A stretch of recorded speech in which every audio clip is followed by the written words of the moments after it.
एक गांव में एक राजा साहब था। वो उसका बीवी के साथ रह रहा था। राजा साहब जब महल पूछा, उसका बीवी भी आ रहा है उससे बात करने के लिए। राजा साहब बैठ गया चेयर पे। अब उसका बीवी आ रहा है उससे बात करने के लिए, जरूरी बात है इसलिए आ रहा है। देखो भाई, दोनों सामना सामनी आ गया है भाई। रानी साहब भी आ गया राजा साहब का सामने। आप बात करेगा जरूरी बात।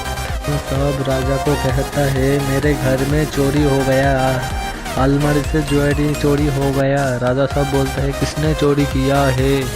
रानी साहिबा बोलता है राजा साहब मेरे को मालूम नहीं, मैं सोया था रात को देखा। राजा साहब कहती है तुम जाओ मैं देखता हूँ चोर को। सेनापति तुम कहाँ पर हो, आ जाओ महल पे। रानी साहब था। राजा साहब जब महल पूछा, उसका बीवी भी आ रहा है उससे बात करने के लिए। राजा साहब बैठ गया चेयर पे। अब उसका बीवी आ रहा है उससे बात करने के लिए, जरूरी बात है इसलिए आ रहा है। देखो भाई, दोनों सामना सामनी आ गया है भाई। रानी साहब भी आ गया राजा साहब का सामने।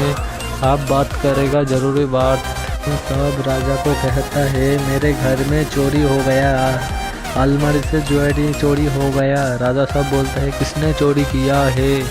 रानी साहिबा बोलता है राजा साहब मेरे को मालूम नहीं, मैं सोया था रात को देखा।